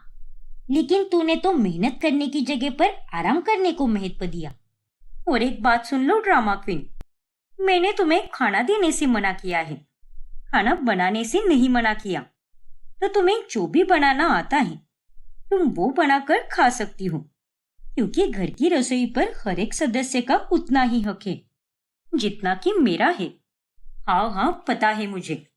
आपको मुझे बताने की कोई जरूरत नहीं है। चलो, शुक्र है अब रितु को अपना खाना खुद ही बनाना पड़ता है, जिस वजह से वो काफी उदास होती है। वो दिन भर में बाहर से ही खाना मंगवाती है। वो रात के समय वो खुद से ही कुछ झटपट बनाकर खा लेती है। अरे दीपक, मुझे पैसे दे दो ना। मेरे सारे पैसे खत्म हो चुके हैं। आज दोपहर में मुझे बाहर से वेज थाली मंगवाना है। वो बर्गर सैंडविच खा खा कर मेरा पेट ही नहीं भरता, और भाभी है कि मुझे कुछ खाना ही नहीं देती। ये सब क्या है रितु? अब तो तुम्हारा रोज का हो गया है। तुम तो रोजाना बाहर से 200-300 रुपए का खाना मंगवा रही हो। अरे इससे अच्छा तो खाना बनाना तुम खुद ही सीख लेती, जिस कारण मेरे पैसों की बचत भी हो जाती। अरे अब और कितने ताने दोगे? तुम्हारा मुंह तो बस मेरे ही सामने खुलता है। अरे जाकर जरा अपनी चहेती भाभी से भी बोलो ना। अरे कोई इंसान इतना बुजदिल कैसे हो सकता है? सुने ना भाभी, ऐसी ही है रितु। जहां पर जो गलत होता है वहां वो किसी को माफ नहीं करती, और मैं जाकर उनसे कुछ भी नहीं कहने वाला, क्योंकि यहाँ पर सारी गलती तुम्हारी ही है। देखो, अब भी वक्त है। तुम उनसे माफी मांगकर उनसे खाना बनाना सीख सकती हो, लेकिन नहीं, तुम्हें तो जरा भी मेहनत नहीं करनी है। सब कुछ बना बनाया ही चाहिए तुम्हें। क्यों? सही कहा ना मैंने? तुम्हें पता ही दीपक, मेरा दिमाग तो पहले से ही बहुत गर्म हो रखा है, और अब तुम मुझे हर एक मिनट पर भाषण दोगे तो हम दोनों में बहुत लड़ाई हो जाएगी। इसलिए भलाई इसी में होगी कि तुम यहाँ से चले जाओ और मुझे कुछ देर के लिए अकेला छोड़ दो। ठीक है, जैसी तुम्हारी मर्जी। फिर अगले दिन, अरे रितु, तुम यहाँ पर क्या कर रही हो? डिस्को डांस कर रही हो? अरे क्या अब भी दिखाई नहीं देता क्या? मैं अपने लिए नूडल्स और ब्रेड ऑमलेट बना रही हूँ। अरे ये वक्त मेरा खाना बनाने का है, जो तुम्हें अच्छे से पता है। तो फिर तुम अभी इस वक्त यहाँ पर क्या कर रही हो? वो मैं अपने कमरे में कुछ जरूरी काम कर रही थी ना, इसलिए मुझे थोड़ी देरी हो गई। हाँ हाँ, मैं अच्छे से जानती हूँ। तुम अपने कमरे में घोड़े बेचकर सोने को जरूरी काम बोल रही हो। अरे कुछ तो शर्म करो। इंसान अपनी गलतियों से सीखता है, लेकिन तुम तो गलती पे गलती करने के बाद भी सुधरने का कोई नाम भी नहीं ले रही। अरे आप जैसी पापी औरत मैंने आज तक नहीं देखी। अरे मुझे चैन से जरा खाना तो बनाने दीजिए ना। क्यों मेरे सर पर बैठकर मुझे सुनाई जा रही हो आप? अरे मैं पापी नहीं हूँ, बल्कि पापी तो तुम हो। और मुझसे बात करने से पहले 10 बार सोचा करो, क्योंकि मैं तुम्हारी जेठानी हूँ और इस घर की बड़ी बहू भी हूँ। अगर तुम अपना काम ठीक से करोगी तो मुझे तुम्हें कुछ बोलने की जरूरत ही नहीं पड़ेगी। ताने सुनने पर मिर्ची लगती है ना, तो फिर ताने सुनने के जैसे काम भी मत किया करो ना। बस दीदी, चुप हो जाइए। आवाज नीचे। मुझसे ज्यादा ऊंची आवाज में बात करने की कोई जरूरत नहीं है। तभी उनकी आवाजें सुनकर वहां पर मंजरी आ जाती है। ए भगवान, तुम दोनों फिर शुरू हो गई। और ये जंगली बिल्लियों की तरह तुम क्यों लड़ती रहती हो? देखिए माँ जी, आप अपनी इस छोटी बहू को समझा दीजिए, क्योंकि इसकी जुबान कुछ ज्यादा ही तेज चल रही है। गलतियां करने पर भी इसकी अकड़ नहीं जाती। हाँ हाँ, नहीं जाएगी। बताओ क्या करोगी? अरे मैं अच्छे से जानती हूँ कि आप मुझसे जलती हो, क्योंकि मैं मॉडर्न हूं ना, आप जैसी सिंपल नहीं।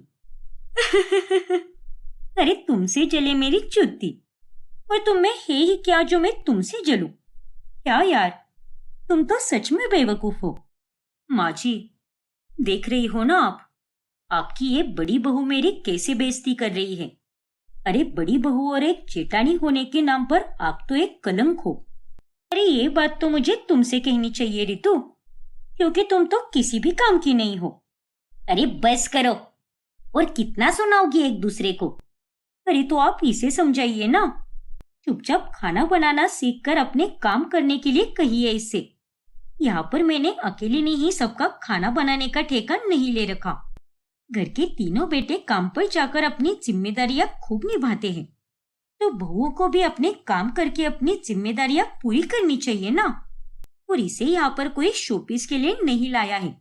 देख रितु, वैसे तो ये सुने ना अक्सर कुछ भी बातें किया करती है, लेकिन आज इसकी बात पूरी सही है। अगर तुझे इस घर में रहना है तो सारा खाना बनाना सीखना ही होगा। माना कि समय लगेगा, लेकिन सीखना तो पड़ेगा ही, वरना ये तो तुम्हें कोई खाना देने से रही, फिर ऐसे ही अपने लिए तुम्हें रूखा सूखा टाइम पास वाला खाना खाना पड़ेगा, जिससे तुम्हारा पेट भी नहीं भरेगा और आगे चलकर सेहत भी खराब हो सकती है। हाँ हाँ, ये बिल्कुल सही है।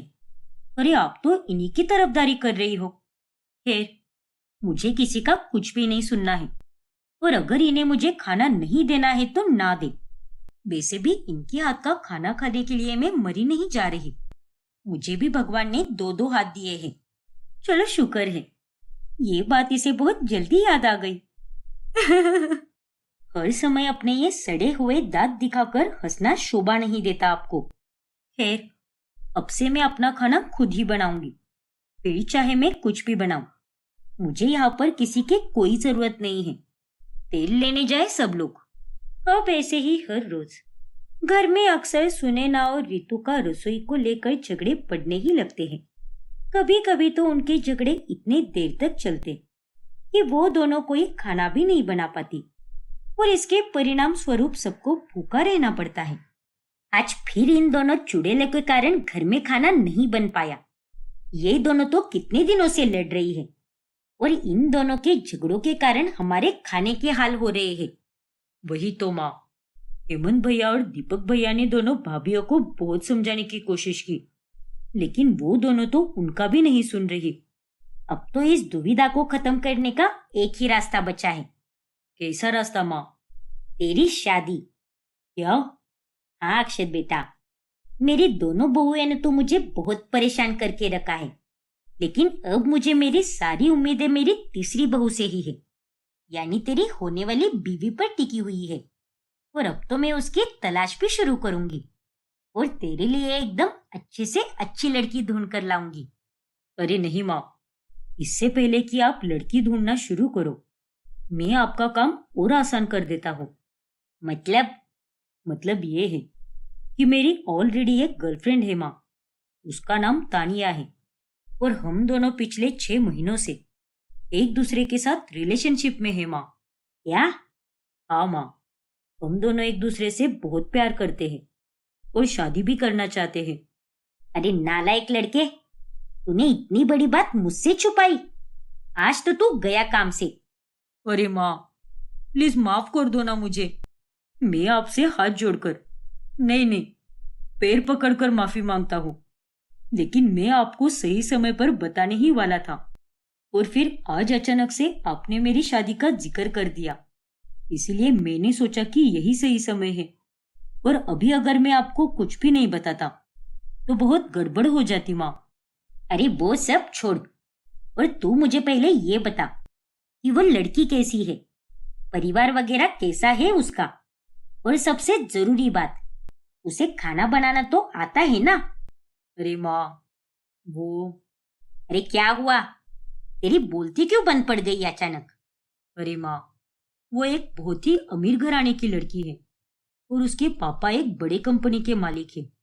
देखिए, मैं आपको झूठा दिलासा नहीं दूंगा, जो सच है वही बताऊंगा। और तानिया को खाना बनाना नहीं आता माँ। क्या? हाँ माँ, लेकिन प्लीज उसे आप बहू बनाने से इनकार मत कीजिए। वो सब सीख जाएगी, या फिर इस परेशानी का कोई और हल भी निकल सकता है। पर प्लीज माँ, मेरी शादी उसी से करवाइए। आपको क्या चाहिए, मेरी खुशियां या फिर मेरा दुख? अरे पर बेटा। पर वर कुछ नहीं माँ, मैं कुछ नहीं जानता, यही मेरी जिद है। मैं आपका सबसे छोटा बेटा हूं ना, तो आपको मेरी बात माननी ही होगी। कल आप और मैं तानिया को मिलने जाएंगे, आपको उससे बात करनी ही होगी माँ।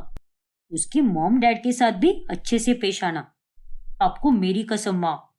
हे भगवान, तुझे तो मैं छोड़ूंगी नहीं अक्षत। कहाँ फंसा दिया तूने मुझे? अब अक्षत ने दी हुई कसम के चलते मंजरी अगले दिन तानिया से मिलने जाती है। हाँ आंटी, मैं और अक्षत एक दूसरे से बहुत प्यार करते हैं और हम एक दूसरे के बगैर नहीं रह पाएंगे। मेरे घर वाले तो मेरी ही पसंद के लड़के से शादी करवाएंगे। बस वो लड़का मुझे प्यार और सम्मान दे, यही उनकी इच्छा है। देख तानिया, मैं तुझे सब सच सच बताती हूँ। मेरी दोनों बहुओं ने मेरा जीना दुश्वार करके रखा है, लेकिन अब तो तुझे भी खाना बनाना नहीं आता, तो फिर तुझे अपनी बहू बनाकर मेरा क्या फायदा होगा? तू भी उस ऋतु की तरह दिन रात आराम करेगी और फिर तुम तीनों बहुओं का मिलकर कलेश पे कलेश होगा। अरे नहीं आंटी, ऐसा कुछ भी नहीं होगा। मैं घर पर अपना पर्सनल शेफ लेकर आऊंगी, जो दिन रात मेरे हिस्से के काम किया करेगा। इसलिए आप चिंता मत कीजिए। भले ही मेरे पास काम करने का कोई हुनर नहीं है, लेकिन इतना पैसा है कि मैं सारे काम किसी और से करवा सकती हूँ। क्या? हाँ आंटी जी, और तुम तो जानती ही हो ना अक्षत कि मेरे डैड कितने अमीर है। ठीक है फिर, अगर तेरा पर्सनल शेफ आ रहा है तो मुझे इस रिश्ते से कोई ऐतराज नहीं है। मैं तुम दोनों की शादी खुशी खुशी कराने के लिए तैयार हूँ। सच माँ? हाँ बेटा, सच। थैंक यू सो मच माँ, आपने तो मेरा दिन बना दिया। Thank you so much aunty. फिर मंजरी अक्षत और तानिया की शादी कराती है। लेकिन शादी के बाद जब वो घर आए शेफ को अपनी पसंद का खाना बनाने के लिए कहती है, तभी माफ कीजिएगा, लेकिन मुझे यहाँ पर सिर्फ तानिया मैम का खाना बनाने के लिए बुलाया गया है। मुझे सिर्फ उनके लिए ही खाना बनाने के पैसे मिलेंगे और इसीलिए मैं आपको कुछ भी बनाकर नहीं दे सकता। क्या? तानिया बहू, ये उल्लू का पट्टा क्या बोल रहा है? हाँ माँ जी, ये तो 5 स्टार रेस्टोरेंट का शेफ है, इसलिए इसकी तनख्वाह बहुत ज्यादा है और इसीलिए इसे मैंने ही अपने लिए बुलाया है। और वैसे भी बाकी आप लोगों का खाना तो घर पर बन ही रहा है ना। इसका मतलब तूने भी मुझे धोखा दिया। पहले बोले कि शेफ आएगा और खाना बनाएगा और मुझे लगा कि मैं इस शेफ को अपनी पसंद का खाना बनाने के लिए बोल सकती हूँ, वो भी दिन के किसी भी पहर को। लेकिन यहाँ पर तो कुछ और ही हो गया। ये तूने अच्छा नहीं किया तानिया। झूठा दिलासा देकर शादी करने के लिए हाँ करवाई है तूने मुझसे। अरे क्या माँ जी, आपकी तीसरी बहू ने भी आपके साथ स्कैम कर दिया। अब मंजरी अपना सर पकड़ लेती है। अरे माँ जी, मैंने कोई स्कैम नहीं किया है। मैंने आपको साफ साफ पहले ही कहा था कि ये मेरा पर्सनल शेफ है जो मेरे लिए खाना बनाएगा, ना कि सबके लिए। लगता है माँ जी ने खुद ही अपने मन से समझ लिया कि शेफ सबका खाना बनाएगा। वही तो। लेकिन माँ जी, अब आपने ही गलत समझा, तो इसमें मेरी कोई गलती नहीं है। अब मैं अमीर हूँ तो इसका मतलब ये थोड़ी ना है कि मैं अंधे की तरह पैसा खर्च करती रहूं। अरे बेवकूफ समझ के रखा है क्या मुझे, जो मैं सबके लिए शेफ रखूंगी? ये बात तुझे मुझसे शादी से पहले बता देनी चाहिए थी, क्योंकि अगर ये बात मुझे पहले पता होती ना कि आगे चलकर ये सब होगा, तो मैं इस रिश्ते के लिए कभी हाँ नहीं करती। मेरी ही मति मारी गई थी जो मैंने तुझे हाँ कह दिया। हाँ हाँ ठीक है, चलो शेफ, जल्दी से मैंने आपको जो भी कहा है वो सब बना दो, क्योंकि मेरे पेट में चूहे डिस्को डांस कर रहे हैं और उन्हें भी बहुत भूख लगी है। Okay madam. अब तानिया खुद के लिए ही शेफ से खाना बनवाती है और अब इसमें मंजरी का कोई भी फायदा ना होने के कारण वो अब काफी दुखी हो जाती है। ऐसे ही एक रोज, ये सब क्या है तानिया? तुम्हारा यहाँ पर क्या नाटक चल रहा है? नाटक? कौन सा नाटक भाभी? अरे माना कि तुम्हारा खाना तुम्हारा शेफ बना रहा है, लेकिन वो सिर्फ खाना बना सकता है, लेकिन घर के बाकी के काम तो तुम्हें ही करने होंगे ना।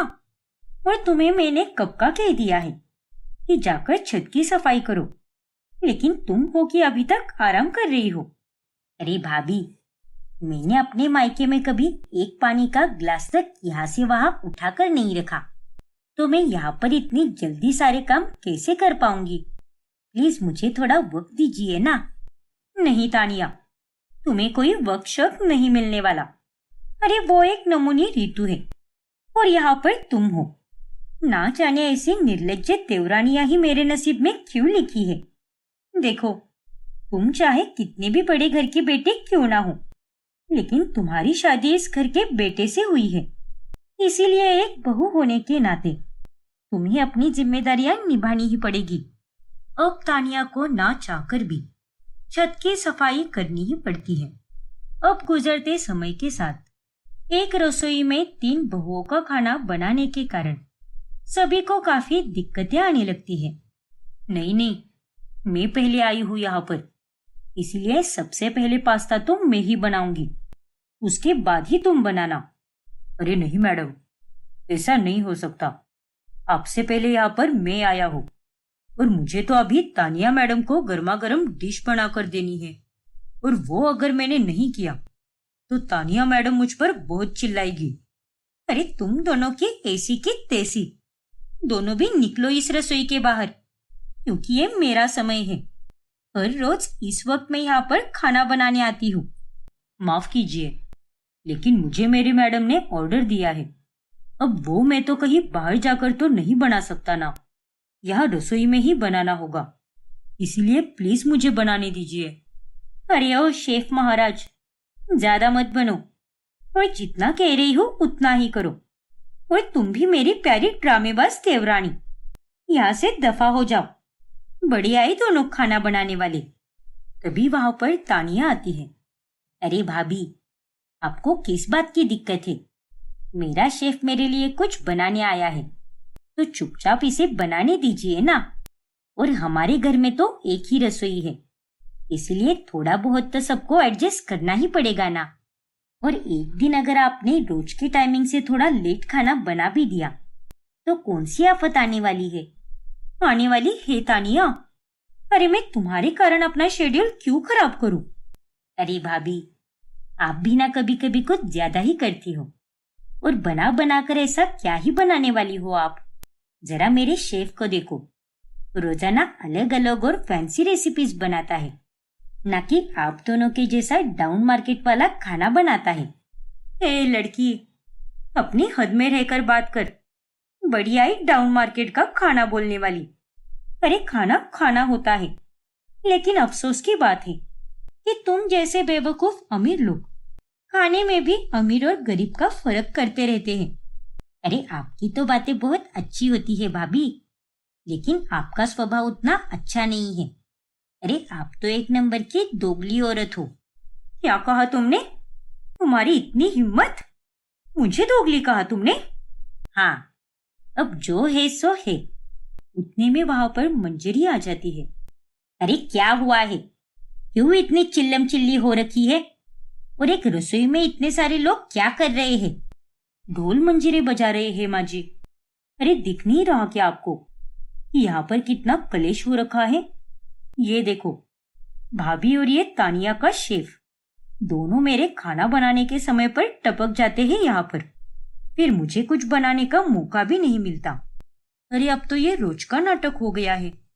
अरे ओ सोतड़ू, खुद पहले अपनी नींद से जाग जा, फिर बात कर हमसे। अरे जब रसोई खाली होती है तब तो तुम नींद में घोड़े बेच रही होती हो, और फिर जब मेरा रसोई में आने का समय होता है तभी तुम्हें भी उसी वक्त यहाँ पर आना होता है। और अब तो ये निठल्ला शेफ भी इसी समय आ जाता है। निठल्ला? हाँ हाँ निठल्ला, वही हो तुम। भाभी, मेरे शेफ से जरा तमीज से बात कीजिए। अरे पहले तुम जाकर खुद तमीज सीख कर आओ, फिर मुझसे बात करो। अरे चुप करो तुम सबके सब। आखिर एक रसोई में इतने सारे लोग खाना कैसे बना सकते हैं? नहीं नहीं, इस समय केवल तानिया का शेफ ही खाना बनाएगा, फिर उसके बाद तुम दोनों बनाना। मुझे तो ये पहले से पता था कि आपको अपनी अमीर बहू ही सबसे चहीती है। ऐसा कुछ भी नहीं है बहू। अरे चाहे कुछ भी हो जाए, मैं यहाँ से नहीं हटने वाली, और मैं अपना खाना तो बनाकर ही निकलूंगी। नहीं नहीं, मैं बनाऊंगी खाना, और इसीलिए आप दोनों को यहाँ से 9-2-11 होना पड़ेगा। अगर यहाँ पर कोई खाना बनाएगा तो वो सिर्फ मेरा शेफ ही बनाएगा, ना कि आप दोनों। ए भगवान, मेरी रसोई एक जंग का मैदान बन चुकी है। अब तो बस मुझे यही दिन देखना रह गया था। फिर मंजरी अपनी सहेली के पास चली जाती है और वो उसे अपना दुखड़ा सुनाती है। बाप रे, अरे तेरे साथ जो कुछ भी हुआ है ना, वो जानकर मुझे बहुत दुख हो रहा है मंजरी। वही तो बहन, मेरी तो एक भी बहू ढंग की नहीं निकली। पहली वाली आई तो उसने कभी मुझे सास का दर्जा नहीं दिया, हमेशा खुद की ही मनमानी करती रही। दूसरी वाली तो खाना बनाना जानती ही नहीं थी, और तीसरी वाली अपना शेफ लेकर आई है जो केवल उसी के लिए खाना बनाता है। अरे इतनी अमीर होकर भी कितनी कंजूस है वो। ऐसा नहीं कि अपने ससुराल वालों के लिए भी शेफ रख ले। अरे आजकल की इन बहुओं में तो दिल ही नहीं है, सबकी सब एकदम कठोर बन चुकी है। जाने दे, इस जन्म में ना सही, लेकिन अगले जन्म में तुझे अच्छी बहुएं जरूर मिलेगी। और अब तो मुझे बस इसी बात का डर है कि कहीं इन बहुओं के झगड़े के चलते इसी दिन मुझे ये घर छोड़कर जाना ना पड़ जाए, क्योंकि मुझसे तो ये सब नहीं झेला जाता। अब वो तीनों तो मेरी एक भी नहीं सुनती। फिर कुछ दिनों के बाद हेमंत अचानक से एक नौकरानी लेकर आता है। अरे हेमंत बेटा, ये कौन है? ये चमेली है माँ, हमारी नौकरानी। क्या? नमस्ते मैडम, मैं चमेली है। कैसी है आप? मैं तो एकदम झकास है। हाँ हाँ, मैं भी एकदम झकास हूँ। मेरा मतलब ठीक हूँ मैं। लेकिन हेमंत बेटा, तूने इसे यहाँ पर क्यों लाया है? अरे माँ, तानिया के शेफ के आने के बाद घर में तो कलेश और बढ़ता जा रहा है, और ये तीनों बहुएं आजकल रसोई में खाना कम और झगड़े ही ज्यादा कर रही है। इसीलिए इन सब का एक ही उपाय है, और वो है ये नौकरानी जो पूरे घर के लिए खाना बनाएगी। क्या? हाँ माँ, अब चमेली हम सबका खाना बनाएगी, जिसके चलते तीनों बहुओं को रसोई में काम करने की कोई जरूरत नहीं पड़ेगी।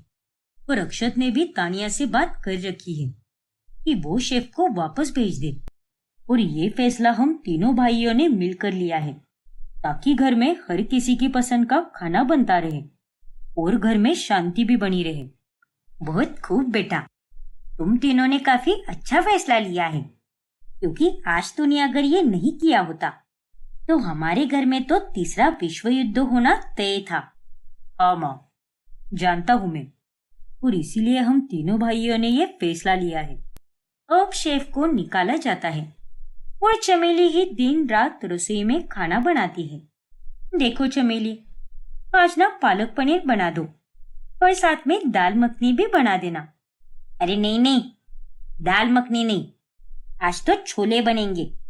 चमेली, छोले ही बनाना और इस निकम्मी का कुछ भी मत सुनना। अरे माँ जी।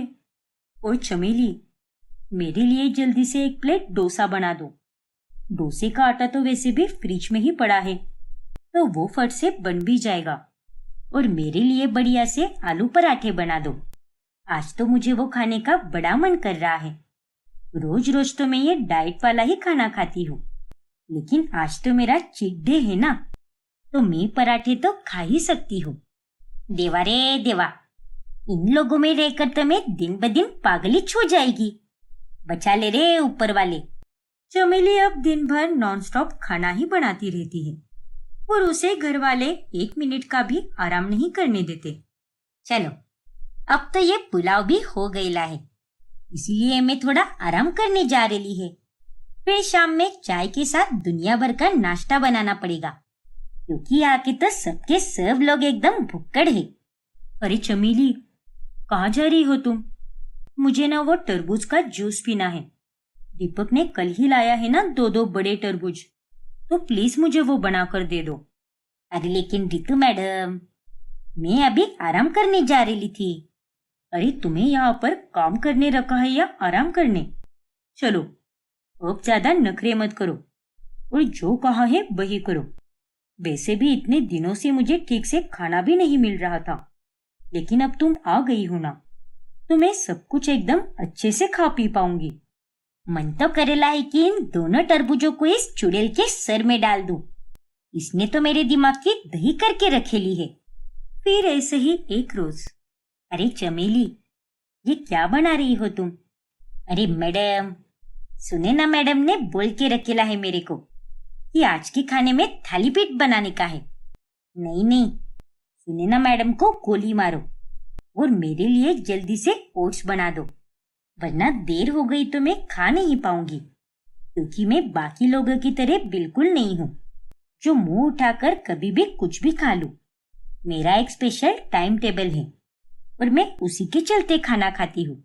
अरे लेकिन मैडम, जितना कहा है उतना ही करो, उस सुनेना का सुनने की कोई जरूरत नहीं है। अरे क्यों ना सुने वो?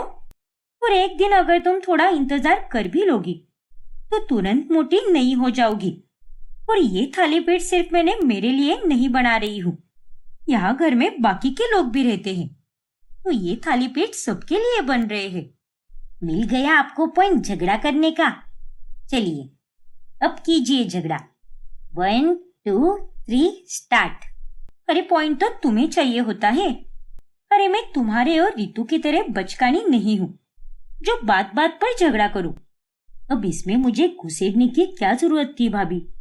और मैं भी कोई बचकानी नहीं हूँ, इसलिए प्लीज जरा सलीके से पेश आओ। अरे ये शब्द तुम्हारे मुंह में शोभा नहीं देता रितु। अरे देवा, ये तीनों तो फिर से चालू हो गई। मैं तो कल से इधर आई गई नहीं रे बाबा। मेरे को तो बस पैसा चाहिए, लेकिन इस तरह के माहौल में काम कर करके मेरे को जल्दी मेंटल हॉस्पिटल में भर्ती होना पड़ेगा। मैं तो जा रही है, फिर तुम सब अपना अपना खाना खुद ही बनाते रहो। क्या? अरे नहीं चमेली, रुक जाओ, प्लीज रुक जाओ चमेली। चमेली रुक जाओ। देखा भाभी, आपके कारण ही चमेली ये काम छोड़कर चली गई। अरे चुप करो तुम। अरे ये सब तो तुम दोनों के कारण हुआ है। वाह जी वाह, उल्टा चोर कोतवाल को डांटे। बस बहुत हुआ तुम तीनों का। अरे तुम तीनों ने तो मुझे कभी आज तक मेरी मर्जी का खाना तक बनाकर नहीं दिया। एक वो चमेली बनाकर देने वाली थी, लेकिन तुम तीनों के कलेश के कारण वो भी एक काम छोड़कर भाग गई। इसीलिए तुम तीनों भी निकलो यहाँ से। कोई जरूरत नहीं है मुझे तुम तीनों की। क्या? हाँ, आज तक तो मैं चुप थी, वो भी अपनी बेटों की खुशियों के लिए। लेकिन अब और नहीं, क्योंकि मैं तुम तीनों को और नहीं झेल सकती। मैं अपने तीनों बेटों की दूसरी शादी कराऊंगी और नई बहुएं लाऊंगी। लेकिन मुझे तुम तीनों की कोई जरूरत नहीं है। निकल जाओ यहाँ से। अरे नहीं माँ जी, ऐसा मत कीजिए। हाँ माँ जी, हम तीनों अपने पतियों के बिना कैसे जिएंगे? अगर तुम तीनों को यहाँ इज्जत से रहना है तो अपने अपने कामों का बंटवारा करना होगा, और तुम तीनों को भी खाना बनाना होगा, वो भी बारी बारी से। आज सुनैना, कल रीतू, तो परसों तानिया। रीतू और तानिया, मैं जानती हूँ कि तुम दोनों को खाना बनाना नहीं आता, तो पहले सुनैना से सीख लो खाना बनाना। लेकिन तुम दोनों को काम तो करना ही होगा, वरना बांधो अपना सामान और चलती बनो यहाँ से। ना बाबा ना, माँ जी, हम सारा खाना बनाना सीख लेंगे और अच्छे से घर का सारा काम भी करेंगे। लेकिन प्लीज माँ जी, हमें इस घर से मत निकालिए। हाँ माँ जी, हम तीनों मिल बांट कर एक साथ काम करेंगे और आपको शिकायत का कोई मौका नहीं देंगे। हाँ माँ जी, आज से हम तीनों बिल्कुल भी झगड़ा नहीं करेंगे, और इस बात की गारंटी मैं देती हूँ आपको। ठीक है, फिर दिया मैंने तुम तीनों को आखिरी मौका, लेकिन आगे से खाना मेरे हिसाब से ही बनेगा। इस तरह से वो तीनों बहुएं लाइन पर आ जाती है और वो सारा काम मिल बांट कर करती है।